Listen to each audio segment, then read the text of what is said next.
Olá, meus irmãos, que a graça e a paz do Senhor Jesus esteja com você. Eu sou o pastor Elias e estamos aqui de volta mais uma vez para juntos estudarmos mais uma lição da Escola Bíblica Dominical. Estamos estudando nesse terceiro trimestre a revista Betel e essa revista é a de adultos, que traz por tema nesse trimestre profetas menores do Antigo Testamento, proclamando o arrependimento, justiça e fidelidade a Deus, anunciando a esperança da salvação através do Messias. E a lição de hoje, meus irmãos, é a lição de número 6, que tem por título Jonas, um alerta para cumprir o chamado de Deus. Nesta lição nós vamos ver tudo o que envolve a chamada de Deus para os seus servos no passado e na atualidade, nesta era em que estamos vivendo. E a maneira como temos que reagir à chamada de Deus, não fazendo muitas vezes como Jonas fez, mas obedecendo o chamado de Deus para a missão que ele tem para nós. Nós temos aqui o texto áureo que diz: "E disse, na minha angústia, clamei ao Senhor, e ele me respondeu." Jonas capítulo 2, verso 2, parte A. A verdade aplicada diz ainda: "Mesmo que pareça absurdo ou diferente do que pensamos, devemos ser obedientes ao chamado divino." Os três objetivos da lição primeiro, apresentar o cenário da mensagem do profeta Jonas; segundo, estudar acerca da fuga do profeta Jonas; e terceiro, extrair lições do livro de Jonas para os nossos dias. O texto de referência está registrado em Jonas, no capítulo 1, versículo 1, 2, 3 e 8, que diz assim: "E veio a palavra do Senhor a Jonas, filho de Amitai, dizendo: Levanta-te, vai à grande cidade de Nínive e clama contra ela, porque a sua malícia subiu até mim." E Jonas se levantou para fugir de diante da face do Senhor para Tarsis, e descendo a Jope, achou um navio que ia para Tarsis. Pagou, pois, a sua passagem e desceu para dentro dele, para ir com eles para Tarsis, de diante da face do Senhor. Então lhe disseram: "Declara-nos tu, agora, por que razão lhe sobreveio este mal? Que ocupação é a tua? E de onde vens? Qual é a tua terra? E de que povo és tu? Louvado seja o nome do Senhor." Então nós vemos aqui três interrogações importantes que com certeza seria respondida por Jonas. Muito bem, meus irmãos, a nossa oração hoje é para que Deus possa ter misericórdia e compaixão pelo próximo. Deus sempre tem tido misericórdia de todas as nações e ele vai continuar tendo. Agora compete a nós obedecer ao ide do Senhor, obedecer à sua voz. Nós vamos ver os porquês e as razões pelas quais Jonas não queria ir pregar aos ninivitas. Louvado seja o nome do Senhor. A introdução vem dizendo que o profeta Jonas fugiu do chamado de Deus para pregar aos ninivitas, achando ser possível tal coisa, pois em seu coração achava que aquele povo não merecia ser poupado do castigo divino, caso viesse a se arrepender. Então essa aqui já dá um porto seguro para nós do pensamento de Jonas. Aquele povo era tão cruel, aquele povo era tão malvado, aquele povo era inimigo declarado do povo de Israel. Portanto, diante da ótica, da visão de Jonas, aquele povo merecia qualquer coisa, menos a salvação, menos a misericórdia de Deus. E aí surge uma pergunta: quantas vezes nós, como cristãos, temos julgado as pessoas pela aparência ou pelo seu modo de ser, achando que aquela pessoa, por ser tão ruim, ela não merece a salvação de Deus, não merece a misericórdia, não merece o perdão, não tenha direito a um arrependimento. Este era o pensamento de Jonas. E muitas vezes tem sido o nosso pensamento também no que diz respeito a outras pessoas, a julgar outras pessoas. Portanto, meus irmãos, nós vamos aprender nessa oportunidade que o que prevalece e o que deve prevalecer é o grande amor de Deus e a sua misericórdia. E que nós não temos capacidade nenhuma, né, para nos colocar na posição de Deus para julgar e dizer que aquele pode e aquele não pode. Louvado seja o nome do Senhor. Então nós vemos aqui no primeiro tópico que Nínive era a capital do reino da Síria, na antiga Mesopotâmia. Atualmente ela encontra-se no norte do Iraque. Era uma cidade de muitas imoralidades e exploração de pessoas com trabalho escravo, além do estilo de vida violento, cruel e desumano. Nesse cenário, onde todo tipo de barbaridade imperava, somado ao forte antagonismo entre Nínive e Jerusalém, Deus envia o profeta Jonas como seu mensageiro para anunciar o julgamento divino contra aquele povo. Então, como já dissemos a princípio, eles eram inimigos, né, dos ninivitas, e os ninivitas eram inimigos do povo de Israel. E por algumas vezes eles sentiram na pele, né, o poder da crueldade dos ninivitas. Portanto, quando Deus chama e fala para Jonas se levantar e ir a Nínive, ele imediatamente fez o seu julgamento. Ele achou que não iria cumprir aquela palavra, aquela ordem, e aí nós vemos todo o desenrolar do que aconteceu. Por exemplo, ele se levanta, porque o Senhor diz assim: levanta-te e vai à cidade de Nínive e prega contra ela, porque o seu pecado, a sua malícia tem chegado até mim. E aí ele se levanta, mas ele não se levanta para obedecer à ordem de Deus. Ele se levanta para fugir, para mudar o rumo, né, daquela prosa, daquela situação. Então ele era para ir para Nínive. Da onde ele estava, a Nínive era aproximadamente 800 quilômetros, que provavelmente ele deveria percorrer essa estrada, esse caminho a pé, ou montado em camelo, ou de uma forma, porque não existia trem, não existia metrô, não existia avião. Então era uma viagem distante. Mas o que ele faz? Ele desce para Jope, e em Jope ele compra uma passagem para Tarsis. Tarsis estava a mais ou menos 1.000 quilômetros de distância na direção oeste. Ele tinha que ir para Nordeste, agora ele estava indo para Oeste, para uma região onde hoje é a Espanha. Então eu vou para bem longe, e assim Deus não vai me forçar a ir fazer aquilo que eu não estou com vontade de fazer. Irmãos, das mãos de Deus ninguém escapa. Se Deus te designou a fazer alguma coisa, se Deus te convocou, te chamou, te ordenou a fazer alguma coisa, você pode fugir por um tempo, mas não vai fugir por todo o tempo, porque não há lugar aonde você possa se esconder da presença de Deus.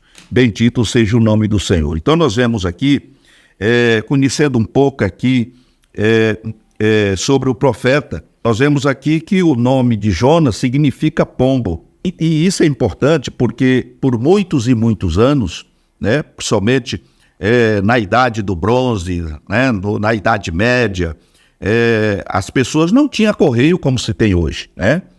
Não existia Sedex, não existia telegramas, enfim, né, radiograma, como por muitos anos existiu, né? Então era utilizado esse pássaro, essa ave, né, o pombo correio, né? E se colocava uma mensagenzinha ali no pé do pombo, e o pombo, melhor dizendo, era treinado para essa função, então ele sabia para onde ir, né? Então as mensagens eram transmitidas por intermédio de um pombo. Então o nome Jonas, ele simboliza pombo, ou mensageiro, né? E isso pode ser uma analogia de uma missão como mensageiro, da mesma forma como essa ave era usada em épocas remotas para levar mensagens entre pessoas em terras distantes. Jonas era filho de Amitai, né? Conforme registra ali Jonas capítulo 1, verso 1. E natural de uma pequena vila de Gad-Efer, conforme registra 2 Reis, capítulo 14, 25, no distrito de Zebulon. E essa área era conhecida pela pluralidade de povos e suas diversidades culturais e religiosa. Segundo alguns estudiosos, esta segundo alguns estudiosos, está familiarizado com costumes pagãos e tão aversos aos costumes de seu povo, teria sido uma estratégia divina para enviar Jonas à cidade de Nínive como seu mensageiro. Ou seja, ele morava naquela região de Zebulon e, conforme a história, né, bíblica, nós encontramos que aquela cidade ela era uma cidade pagã também, onde as pessoas tinham ali um politeísmo, adoravam vários deuses. E Jonas foi criado nesse cenário, nesse meio. Portanto, era uma pessoa que tinha todas as características para levar uma mensagem de Deus para uma outra nação pagã, que adorava Dagon. Dagon tinha uma parte de homem e uma parte de peixe, né? E, inclusive, eles atribuíam, né, a constituição da sua nação, né, a essa divindade, a esse Deus, né, chamado Dagon. E tudo que vinha do mar era aceito por eles. Por essa razão é que eles não hostilizaram Jonas, porque Jonas, ele veio do mar. Então, automaticamente, eles atribuíram aquele profeta Jonas a um enviado, a um envio do seu Deus Dagon, que era o Deus do mar, era o Deus das águas, e era o Deus que tinham constituído aquela nação a quem eles adoravam. Então, existe aí esse pano de fundo que talvez com a providência de Deus, tudo isso culminou para que a mensagem de Jonas fosse recebida desde o rei até o mais pobre, inclusive os animais entrassem num jejum, né, penitente, para que a mão de Deus não viesse trazer a destruição que estava sendo anunciada pela mensagem do profeta Jonas. Em outro ponto, nós vamos ver aqui que a mensagem do profeta era, em sua essência, absolutamente condenatória. Ele deveria informar aquele povo sobre a ira de Deus como resultado de suas ações pecaminosas e perversas. Na fala do profeta, há um tempo determinado por Deus para que a cidade de Nínive fosse destruída. E começou Jonas a entrar pela cidade, caminho de um dia, e pregava e dizia: ainda 40 dias e Nínive será subvertida, ou em outras palavras, será destruída. Então nós vemos isso registrado em Jonas, no capítulo 3, verso de número 4. Uma mensagem breve, simples e objetiva. Uma mensagem sem rodeios, justificativas ou exceções. Possivelmente tenha sido essa a fórmula que a tornou tão eficaz. Então, segundo o que nós já mencionamos aqui, eles deram crédito à mensagem. Eles ouviram a mensagem. Quando falaram que o profeta tinha sido vomitado por um grande peixe na praia, porque foi visto ali. E aí o que acontece? Imediatamente o rei, ele se atentou para ouvir a mensagem do profeta Jonas. E não só ele decretou um jejum para toda a nação ali, como ele também proibiu os animais de se alimentar ou de beber. E se humilharam diante do Deus vivo, reconhecer o seu pecado, reconhecer a sua situação, porque eles eram cruéis. Eles não só eram cruéis nas batalhas, nas guerras, como eles estavam fazendo aquilo que era mal. Então, o seu pecado, o pecado daquela nação chegou diante de Deus com um cheiro ruim. E Deus providencia um mensageiro, esse pombo mensageiro, para levar uma mensagem de arrependimento, para que aquele povo se voltasse para Deus, para que não fosse destruído, mostrando, né, o que aconteceria muitos e muitos anos depois, no que está escrito lá em João 3,16. Deus amou o mundo de tal maneira que deu seu Filho único, para que todo aquele que nele crê não pereça, mas tenha a vida eterna. Então Deus começa a mostrar para Jonas que Deus não era um Deus apenas dos israelitas, mas que o seu amor abrange toda a humanidade, em todas as épocas, em todas as eras. Deus ama o pecador, porém Deus abomina o pecado. Então, diante daquela situação, Deus envia uma mensagem para que aquele povo se arrependa do seu mau caminho, se converta, para que viva, como diz muito bem o profeta Ezequiel. Deus não tem prazer na morte do homem. Antes, o seu prazer é que o homem se arrependa do seu pecado e do seu mau caminho e se volte para Deus para que viva. Esse é o desejo de Deus, que o homem viva, e viva não somente fisicamente, mas tenha vida eterna. Louvado seja o nome do Senhor Jesus. Mas nós vemos aqui no ponto 3 que Jonas, ele resiste ao chamado de Deus. Quando Deus diz a Jonas, levanta-te, vai à grande cidade de Nínive e clama contra ela, porque a sua malícia subiu a mim. Humanamente falando, não é difícil entender porque essa não foi uma tarefa fácil de cumprir. Assim como Oséias e outros profetas, Jonas também teve uma missão desafiadora. Ele precisava ir ao território inimigo e pregar uma mensagem de destruição a um povo poderoso e violento. Como já dito anteriormente, a truculência daquele povo era o que os mantinha no poder e no domínio de outras nações. O medo e a barbárie eram as ferramentas de dominação dos assírios. Como enfrentar esse povo em seu território e ainda com uma mensagem que anunciava o seu extermínio? Muitas vezes, irmãos, nós criticamos Jonas. Eu já vi muitas vezes pregadores criticando Jonas.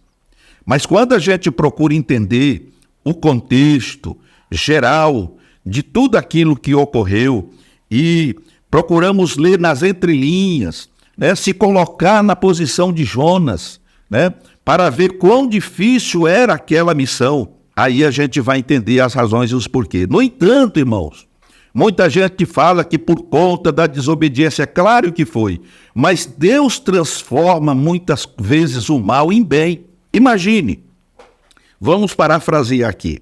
Jonas vem, por exemplo, lá da sua região ali do Reino do Norte ali, porque ele viveu naquela região ali, onde Jeroboão II era o rei, ali a região de Samaria, a região ali de Nazaré, Zebulon, ali onde ele nasceu, onde ele se criou. Imagine ele sair da sua terra a pé ou montado no camelo, viajando por 800 quilômetros para chegar até Nínive, que era a capital da Síria. A gente não sabe, e talvez seja essa a grande preocupação de Jonas, como ele seria recebido por aquele povo que era cruel, era violento, eles eram pessoas terríveis, vamos dizer assim, eram ferramentas de Satanás. Ele poderia não conseguir cumprir a sua missão, mesmo sendo uma determinação de Deus. Ele temeu pela sua vida. O que poderia acontecer com ele? Eles aceitariam a mensagem de Jonas? Então fica essa interrogação. Então vem no pensamento de Jonas uma ideia. Essa missão ela é por demais difícil para mim. Quer saber de uma coisa? Eu vou cair fora. E aí o texto vai nos mostrar que Jonas, ele desce para Jope, ele compra uma passagem e ele procura ali um navio que vai para Tarsis. Nós já dissemos que Tarsis estava a 1000 quilômetros de Jope, numa região onde hoje é a Espanha. Então imaginava Jonas que por mais distante que ele ficasse, menos Deus iria incomodá-lo para fazer ou cumprir aquela missão. Mas Deus, irmãos, ele nunca foi pego de surpresa e jamais será. Deus, ele é atemporal. Eu já falei isso aqui muitas vezes, os irmãos sabem disso. Deus é atemporal. Deus, o passado, o presente e o futuro, para Deus é a mesma coisa. Então, quando Deus fala alguma coisa para mim, para você, Deus sabe a maneira. Antes de eu me colocar para fazer aquilo que Deus pediu, Deus já sabe como é que eu vou fazer, se eu vou fazer por amor, se eu vou fazer gemendo, se eu vou fazer contrariado, ou se eu simplesmente vou recusar. E Deus tem a maneira de trabalhar. Então imagine, aquele povo, eles adoravam Dagon. Dagon era um peixe, que era metade peixe e metade. Eles, como já disse a princípio, eles atribuíam a constituição daquela nação a esse Deus chamado Dagon. Tudo que vinha do mar para eles era sagrado. Aí, de repente, Jonas foge, entra no navio, Deus envia uma tempestade essa nunca vista por aqueles marinheiros. Diz o texto bíblico de Jonas que eles começaram a jogar as fazendas fora, ou seja, a carga no mar para aliviar o peso do navio, e quanto mais carga ele jogava, mais violento ficava o mar e o vento oriental. E Jonas desceu lá para o porão e dormia como se nada tivesse acontecendo, até que chega um ponto em que o capitão ou comandante daquele navio, depois de terem clamado aos seus deuses, encontra ele dormindo e faz ali, uma inquirição a ele. Quem é você?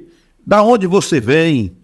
Para onde você vai? Quem é o teu Deus? Por que está acontecendo? Eles já tinham consultado os seus deuses, porque eles eram politeístas, e eles perceberam que aquilo não era um acontecimento provocado pelos seus deuses. Então, tinha que ter alguma coisa a mais ali. E eles vão descobrir isso em Jonas. E Jonas confessa. Jonas confessa e diz: olha, eu sou hebreu, temo ao Deus que criou o mar e a terra.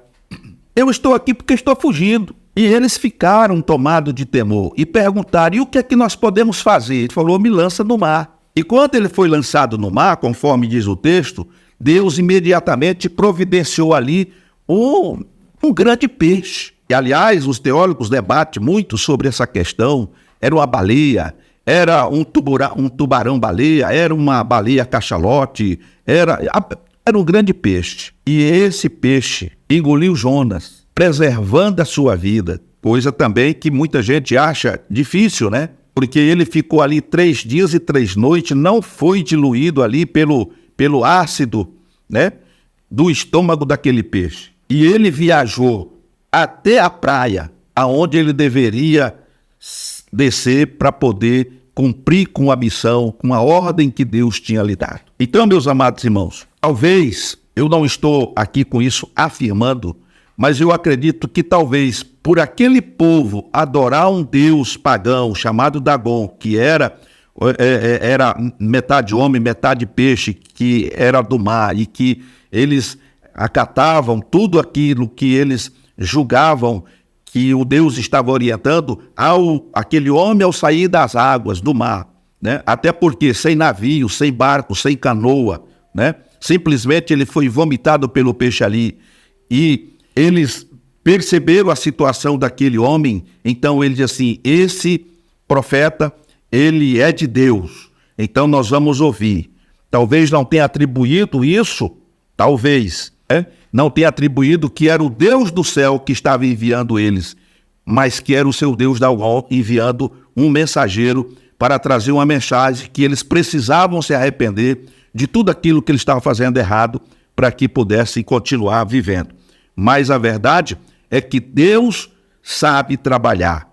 Louvado seja o nome do Senhor. Deus, ele cria circunstâncias para que o mensageiro de Deus cumpra a sua missão.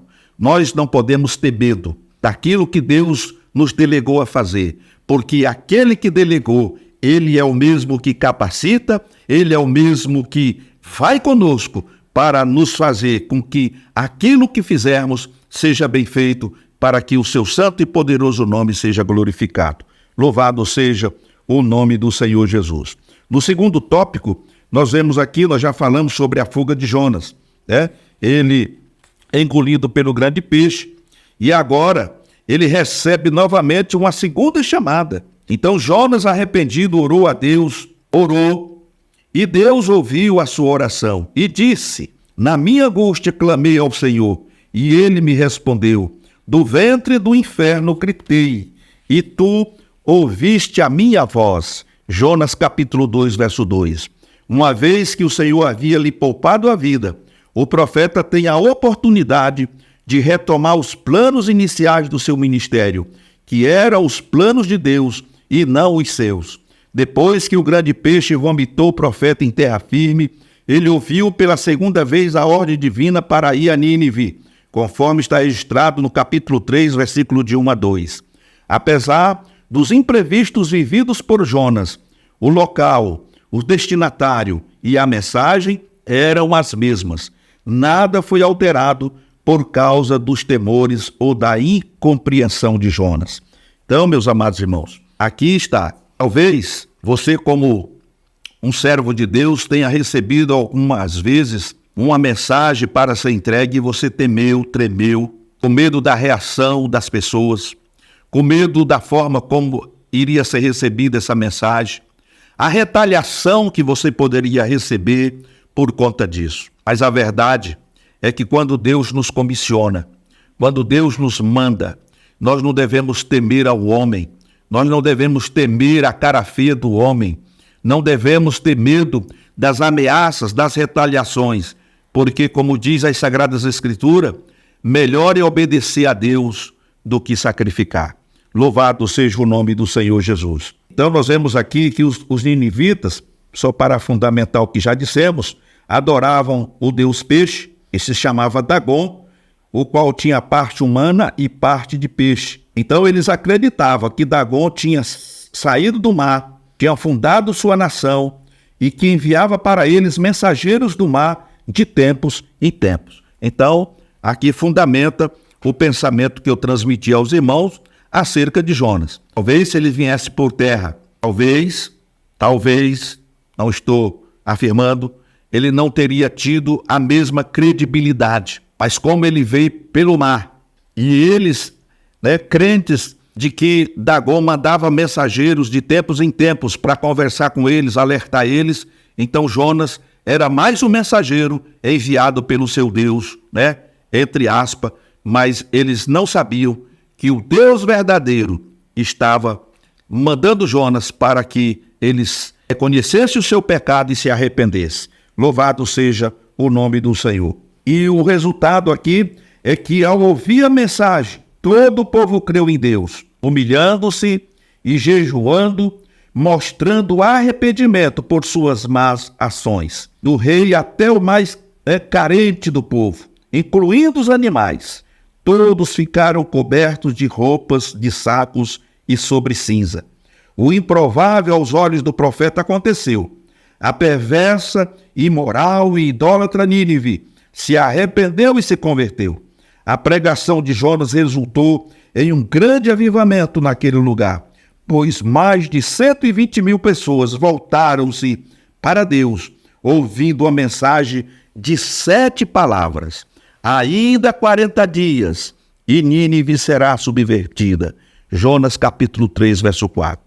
Nem entre o seu povo Jonas tinha presenciado tamanho feito, já que repetidas vezes foi dito a respeito dos 19 reis idólatras de Israel, e fez o que parecia mal aos olhos do Senhor. Então, irmãos, os ninivitas deram crédito à mensagem de Jonas da parte de Deus, reconhecendo Yahvé como o Deus verdadeiro. Louvado seja o nome do Senhor Jesus. É muito bom, irmãos, quando a gente obedece à palavra de Deus, à ordem de Deus. Nós, como disse no início da aula, nós temos muito de juízo, de juízo no sentido de julgar as pessoas pela aparência.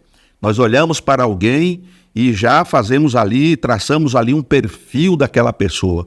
Essa pessoa, ela não serve para isso ou para aquilo, outro, sem de fato conhecer a essência da pessoa, No entanto, Deus conhece os corações.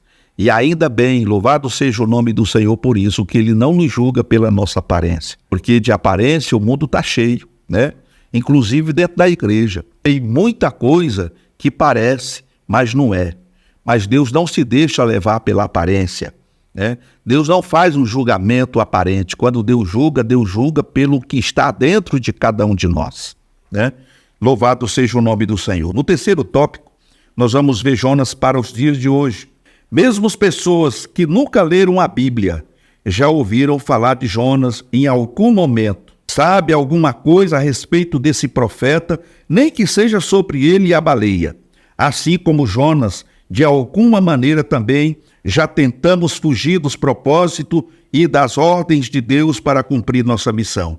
E isso é fato. Muitas vezes, quando a gente olha, a gente olha humanamente falando para a situação, a gente fala, não, isso aí não é para mim. Ou então fazemos como fez Jonas, passa a julgar, não, de jeito nenhum. A gente pode agir talvez como Moisés, falar para Deus, se arrepender. Onde já se viu isso, Deus? Um povo que dizimou o nosso povo lá, Israel, É uma nação ímpia, uma nação incrédula, uma nação cruel, uma nação, né, idólatra, uma nação devassa. O senhor vai fazer isso? Ah, meu pai, então vamos fazer o seguinte, procura outro profeta porque eu não quero ir não. Irmãos, imagine a criatura querer mandar no Criador, né?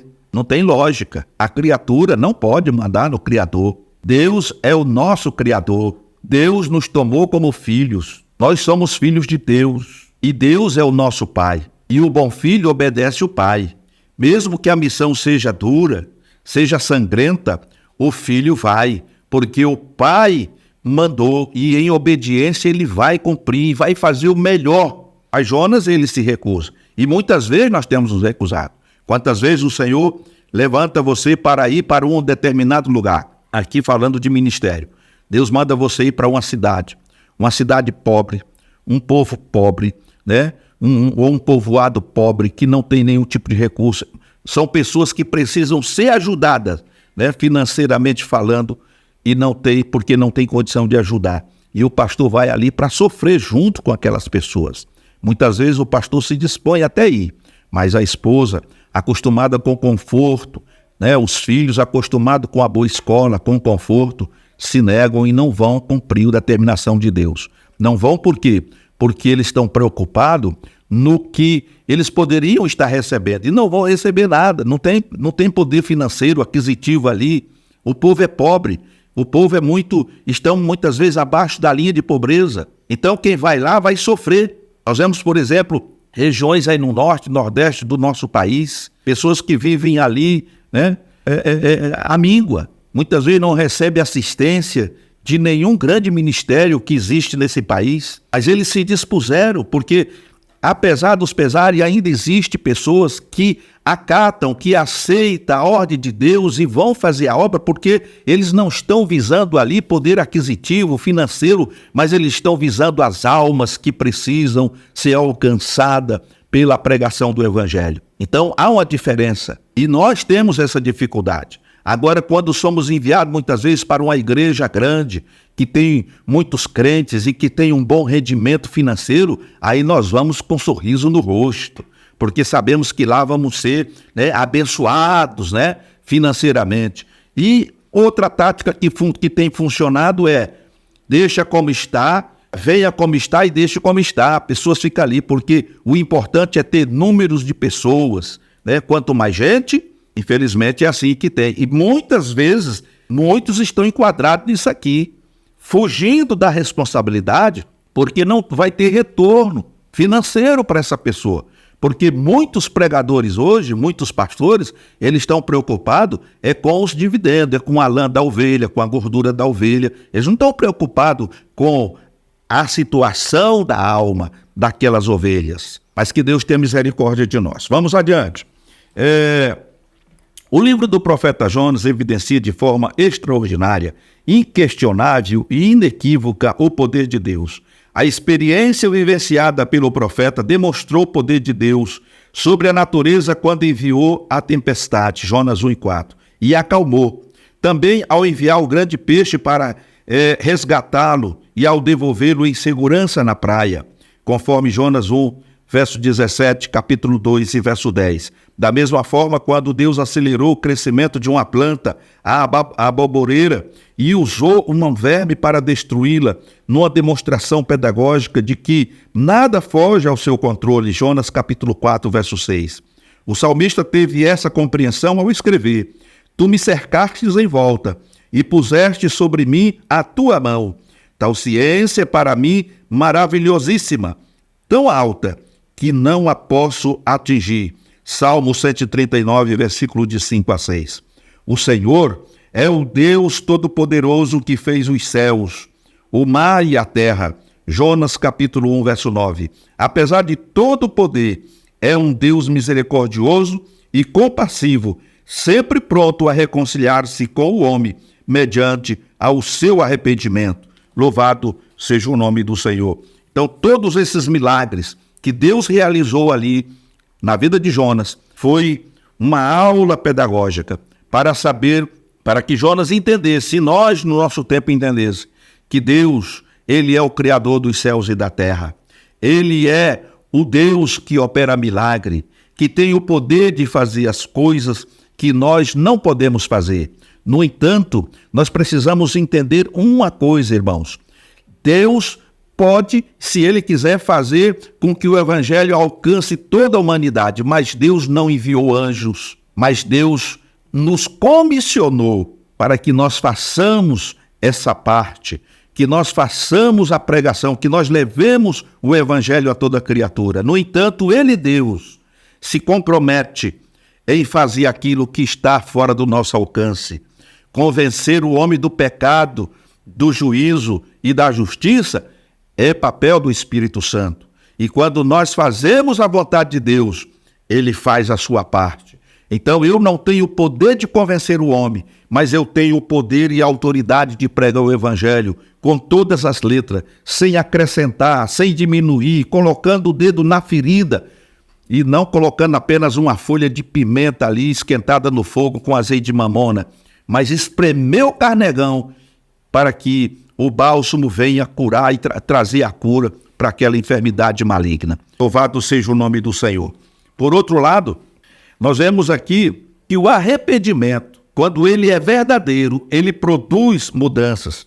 Veja que os ninivitas ressurgirão, foi Jesus que declarou isso, que os ninivitas ressurgirão no juízo com esta geração e a condenarão porque se arrependeram com a pregação de Jonas, conforme está registrado em Mateus capítulo 12, verso 41. O verdadeiro arrependimento produz mudança total no modo de viver. Arrependimento difere em muito de remorso. Não são poucas as vezes em que as pessoas confundem arrependimento com remorso. Por isso é importante ressaltar que o remorso não produz mudança nas atitudes, na maneira de pensar ou no desejo de não mais continuar na prática do pecado. Aqueles que, mediante ao confronto com as suas atitudes contrárias à palavra de Deus, se entristece, inclusive com choro e lamentações, mas continuam a prática ou na prática do pecado, demonstram claramente que não houve arrependimento genuíno. Arrependimento significa mudança de mente, maneira de pensar e visão de mundo. Quando alguém se arrepende, decide firmemente em seu coração agradar a Deus. Louvado seja o nome do Senhor. Então nós vemos aí 3 pontos. Remorso não é arrependimento. Chorar, lamentar, mas continuar na prática do erro, na prática do pecado, não é arrependimento. O verdadeiro arrependimento é quando você se conscientiza da sua miséria e de que você precisa ser uma nova criatura, que você precisa ter uma vida diferente. Toma uma atitude, andando agora na contramão daquilo que você fazia. E passa agora a servir e adorar ao Deus verdadeiro. E a vontade de pecar, ela não vai cessar. Mas você sabe que agora você tem um compromisso com Deus. Você não pode pecar, porque aquele que peca é filho do diabo. Então, se você já não é mais filho de Satanás, então você não vai pecar. O desejo de pecar vai existir. Eu já disse algumas vezes aqui, isso é notório em toda a ala cristã, que nós não somos capazes de impedir um pássaro de voar por sobre a nossa cabeça. Mas nós somos capazes de impedir de um pássaro querer se aninhar na nossa cabeça, fazer um ninho na nossa cabeça.